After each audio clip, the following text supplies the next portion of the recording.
আমার থেকে এখান থেকে এই জায়গায় যারা আছেন আমার থেকে বোধহয় অশিক্ষিত আর কেউ নাই, কারণ আমি তো অর্থনীতিবিদও না, এত বড় বড় ডিগ্রিও নাই, আমার এত পড়াশোনাও নাই। হ্যাঁ, আমি ঢাকা ইউনিভার্সিটির ছাত্রী, ঢাকা ইউনিভার্সিটি থেকে বিএ পাস করছি, মাস্টার্সের ছাত্রী ছিলাম, পরীক্ষা দিতে পারিনি।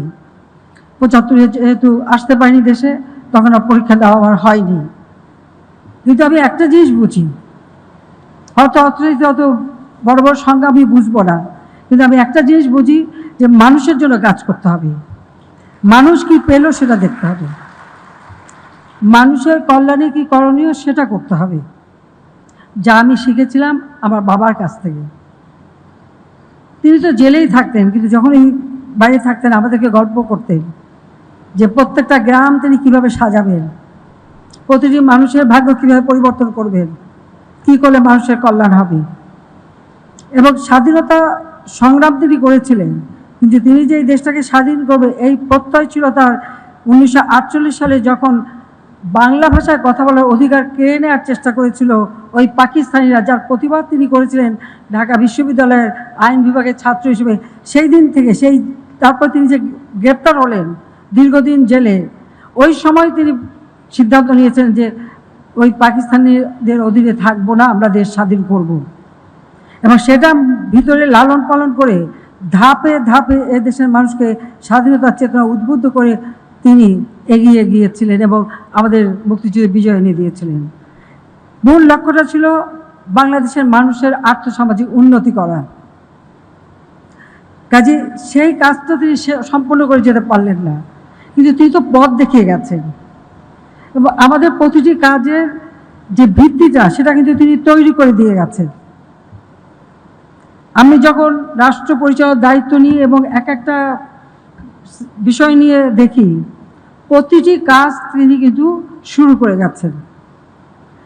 একেবারে মাছ উৎপাদন এবং তার প্রক্রিয়াজাতকরণ থেকে শুরু করে ধান উৎপাদন এবং ঘোষণা, ফসল উৎপাদন এবং গবেষণা, আমাদের মানে পশু পাখি উৎপাদন গবেষণা থেকে শুরু করে রাস্তাঘাট, পুল, ব্রিজ, প্রতিটি জিনিস, একটা অবকাঠামো উন্নয়ন, আধুনিক প্রযুক্তি, সেই বেদবুনিয়া ভূ উপগ্রহ কেন্দ্র থেকে শুরু করে সবই তিনি করে যান।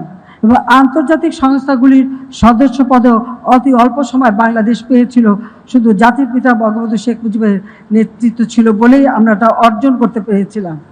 এত অল্প সময়ের মধ্যে এত কাজ করা, এত আইন পাশ করা, এত নীতিমালা বিধিমালা করা, এটা অসাধ্য সাধন তিনি করেছিলেন।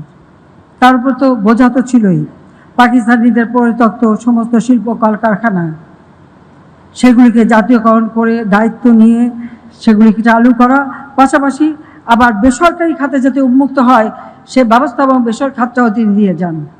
আমাদের যে পবিত্র সংবিধান বঙ্গবন্ধু দিয়েছিলেন, সেই সংবিধানের 13 অনুচ্ছেদে আমাদের অর্থনৈতিক নীতিমালার কথা বলা আছে। সেখানে সরকারি, সমবায় এবং বেসরকারি খাত, এই 3টি খাতকে তিনি প্রাধান্য দিয়েছেন। এবং আমাদের ফসল উৎপাদনের ক্ষেত্রে, উৎপাদন বাড়ানোর ক্ষেত্রে, যেহেতু আমাদের কৃষি জমি সীমাবদ্ধতা আছে, জনসংখ্যা বাড়ে, পরিবার ভাগ হয়তো জমির ভিতরে আইল দিয়ে মানে চাষ উপযোগী জমি কমে যায়।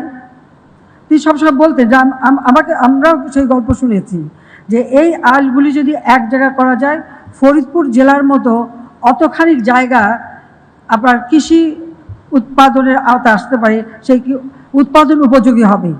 সেই জন্য কৃষি যান্ত্রিকীকরণ যেটা আমরা এখন করছি, সেটা কিন্তু তিনি তখন বলেও গেছেন এবং শুরু করার পদক্ষেপও নিয়েছিলেন।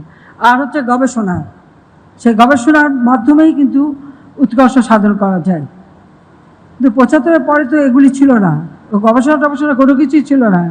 মিলিটারি ডিক্টেটররা ক্ষমতাকে কিভাবে নিষ্কণ্টক করবে, মানুষের ভোট চুরি আর ক্ষমতাকে ভোগ করাটা তারা ভালো বুঝতো।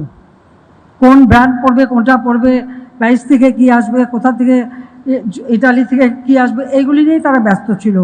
আবার পরবর্তীতে আবার একের পরে এক আসে, আর এই খেলাই আমরা দেখি। এক মিলিটারি ডিক্টেটর যে যখন আরেক মিলিটারি ডিক্টেটর আসলো, সে আবার ওই মিডল ইস্টের কোন রাজার বাড়ি, কোন চেয়ার দেখলো আর কোন সোফা দেখলো, সেইগুলি নিয়েই ব্যস্ত। তো এই ছিল বাংলাদেশের অবস্থা। কাজে আমরা সরকারে আসার আগেই যখন আমরা বিরোধী দলে আওয়ামী লীগ দল হিসেবে আমরা কিন্তু তখন থেকে আমাদের কি করণীয়, আমরা যদি ক্ষমতা যে আমরা কী করব, সেই বিষয়গুলি আমরা চিন্তা করেছি। আমাদের অর্থনৈতিক নীতিমালা প্রণয়ন করেছি, তাছাড়া আমাদের ঘোষণাপত্র গঠনতন্ত্র তো সেগুলি উল্লেখ করাই আছে। সেইভাবেই আমরা দীর্ঘদিন প্রস্তুতি নিয়েছি। এই প্রস্তুতি নিয়েছি বলেই যখনই সরকার এসেছি খুব দ্রুত তা বাস্তবায়ন করতে পেরেছি। আর দেশের মানুষের ভাগ্য পরিবর্তনে আমরা সচেষ্ট হয়েছি এবং তার শুভ ফল আজ দেশবাসী পাচ্ছেন।